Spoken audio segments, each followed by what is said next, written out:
What if the biggest battle you'll ever fight isn't outside of you? What if it's inside your own head? Every day you make decisions, big ones, small ones. Should I take this job? Should I speak up? Should I wait? Or should I act now? 2,500 years ago, a Chinese general asked the same kind of questions, but his questions were about war. His name was Sun Tzu. He wrote a small book, just a few pages, but that book is still read today by CEOs, athletes, coaches, and leaders all over the world. Why? Because it's not really about war, it's about strategy. And strategy isn't just for soldiers, it's for your life. In this video, you'll learn 4 simple ideas from Sun Tzu, ideas that can help you make better decisions, take smarter risks, and build the life you actually want. Let's start simple. Who was Sun Tzu? Sun Tzu lived in ancient China, around 2,500 years ago. He was a general.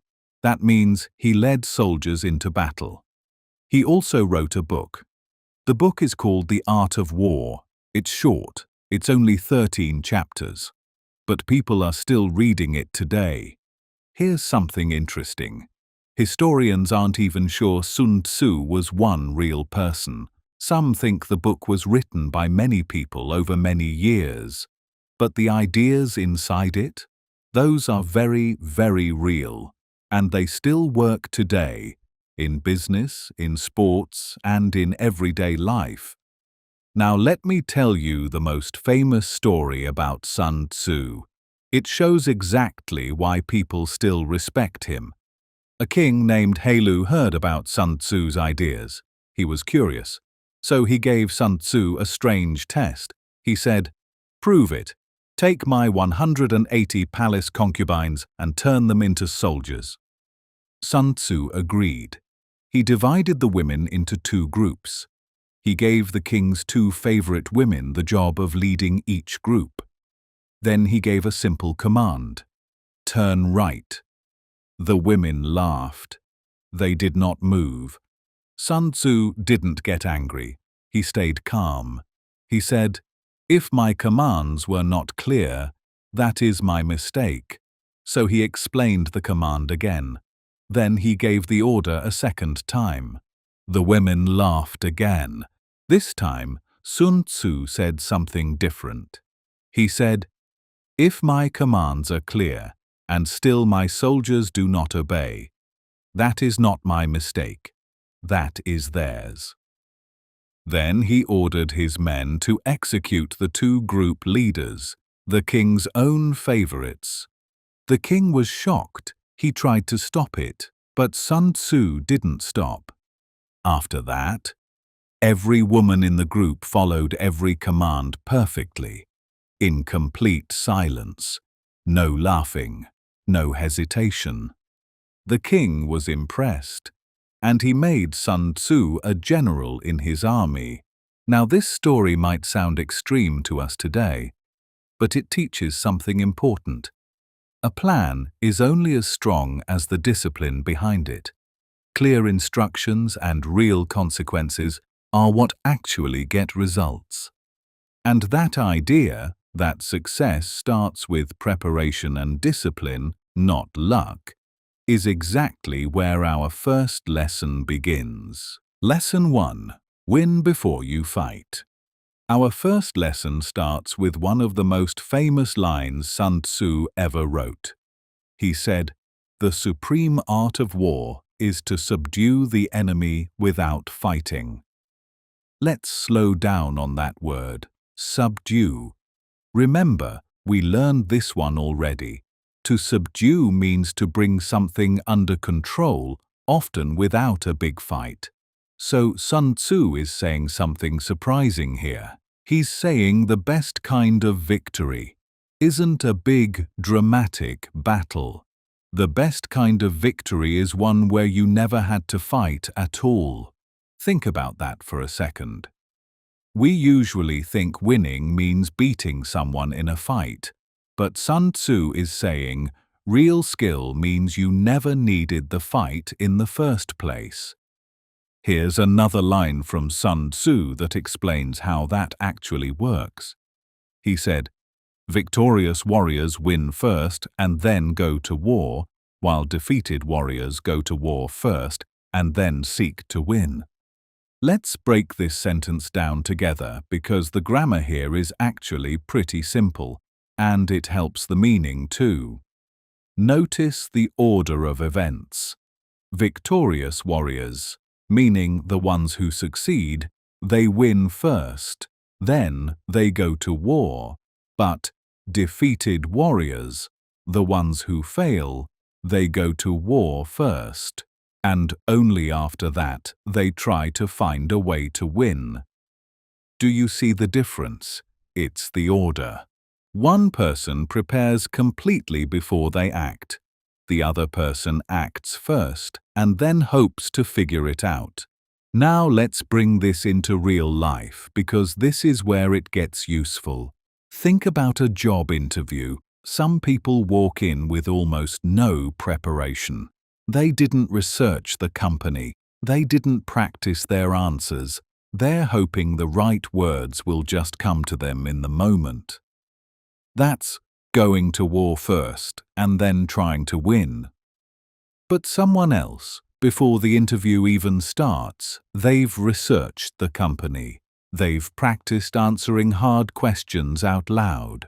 They already know what they want to say about their own strengths. By the time they sit down in that interview, in a way, they've already won.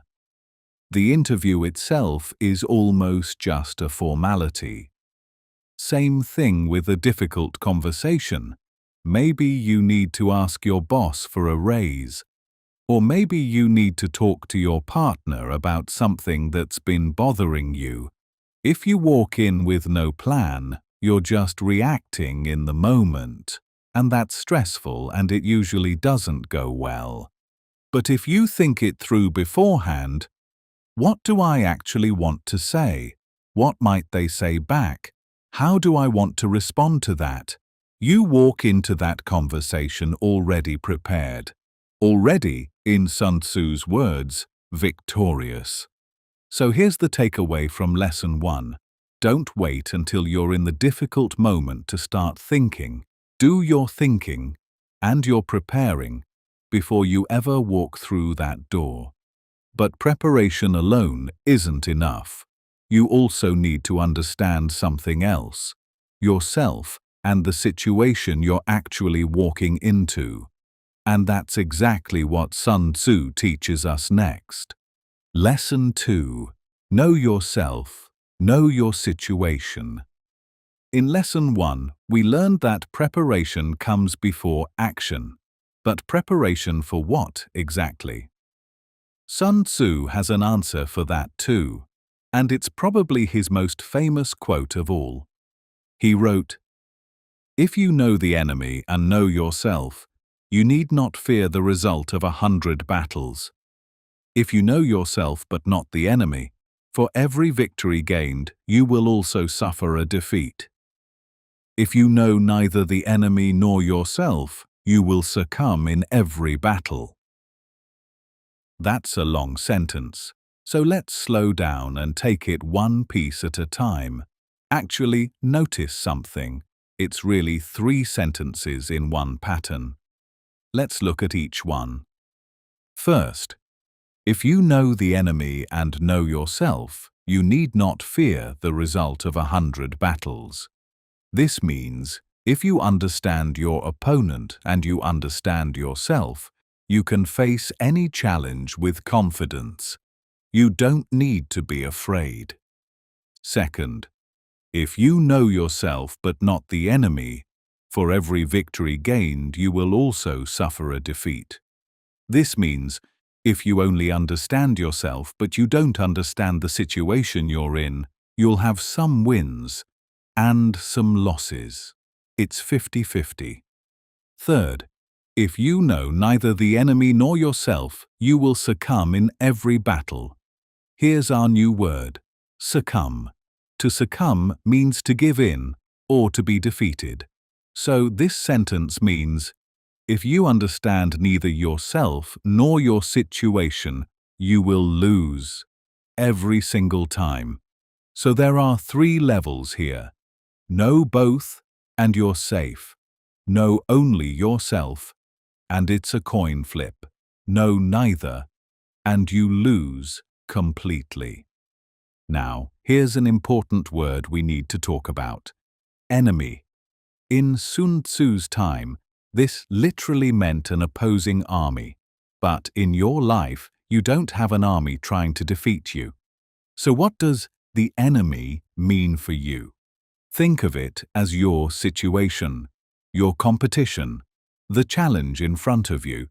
If you're job hunting, the enemy might be the job market. How many people are applying? What skills companies actually want right now? If you're starting a business, the enemy might be your competitors or the reasons customers might say no. And knowing yourself. That means being honest about your own strengths and weaknesses, not the version of yourself you wish you were, the real one. Here's why this matters so much. A lot of people only do half the work. They spend time thinking about their own goals, their own dreams, their own skills. That's knowing yourself. But they never actually study the situation they're stepping into. They don't research the job market. They don't understand their competitors. They don't ask honestly, what am I actually up against here? And Sun Tzu is very clear about what happens then. You win some, you lose some. Not because you're not talented, but because talent alone isn't enough. You also have to understand the game you're playing. So here's the takeaway from Lesson 2. Before your next big decision, don't just ask, what do I want? Ask, what am I actually walking into? Know yourself, but also know your situation, because Sun Tzu is telling us, you need both. Now, once you know yourself and your situation, what happens if the moment you're waiting for just doesn't come? Do you sit and wait? Sun Tzu has a surprising answer. Let's look at Lesson 3. Lesson 3. Control what's in your hands. So, in Lesson 2, we learn to know ourselves and know our situation. But here's a question that comes right after that. What if you do all that preparation, and the perfect opportunity still doesn't show up? Do you just sit and wait? Sun Tzu actually has a very clear answer to this. He wrote, "The opportunity to secure ourselves against defeat lies in our own hands, but the opportunity of defeating the enemy is provided by the enemy himself." Let's slow down on this one because it has 2 halves and they say 2 very different things. First half. The opportunity to secure ourselves against defeat lies in our own hands. Remember our word secure, used here as a verb, meaning to actively protect or make safe. So this half means protecting yourself from failure, defending your position, staying strong. That part is completely under your control. It's in your hands. Second half. But the opportunity of defeating the enemy is provided by the enemy himself. This is the surprising part. Sun Tzu is saying, actually winning, actually getting the big victory, that depends on your adversary, on the other side, on circumstances outside of you. You can't force that part to happen. So put those 2 halves together, and here's the full idea. There are 2 different things happening at the same time. One thing you control completely, and one thing you don't control at all. Let's make this really concrete with an example. Imagine you're looking for a new job. You cannot control when a great position opens up at a company you love. You cannot control whether a hiring manager happens to be looking for exactly your background this month. That timing, that's not in your hands. That's like the enemy in Sun Tzu's quote. It depends on outside circumstances. But here's what you can control. You can build your skills. You can update your resume. You can practice your interview answers. You can grow your network so people already know your work before a job even opens up. That part, your own readiness, is completely in your hands. And here's the connection. When the right opportunity finally does appear, and it will appear eventually, the people who get it aren't the people who got lucky. They're the people who were already prepared because they spent their time securing their own position instead of just waiting around. This is actually a really common mistake people make. They wait for motivation. They wait for the right moment to start exercising, start saving money, start applying for jobs. But Sun Tzu would say, stop waiting for the outside world to hand you your opportunity. You don't control that part. What you control is your own preparation. Do that part now, regardless of whether the opportunity has shown up yet. So here's the takeaway from Lesson 3. Focus your energy on what's actually in your hands, your own skills, your own readiness, your own discipline. Let the timing of the opportunity take care of itself. Because when it finally arrives, you want to already be the person who's ready for it. Now, preparation and readiness are powerful, but what happens when the situation itself keeps changing? Can you really prepare for everything in advance? Sun Tzu's answer might surprise you. Let's move to Lesson 4. Lesson 4. Adapt like water. So far, every lesson has been about preparation. Plan before you act. Know yourself and your situation. Get ready before the opportunity even arrives. That's all true. But here's a question. What happens when your careful plan meets a situation you didn't expect? Sun Tzu actually thought about this too. He wrote, "Water shapes its course according to the nature of the ground over which it flows. The soldier works out his victory in relation to the foe he is facing." Let's break this into its two halves again, because they mirror each other. First half. Water shapes its course according to the nature of the ground over which it flows. Picture water moving downhill.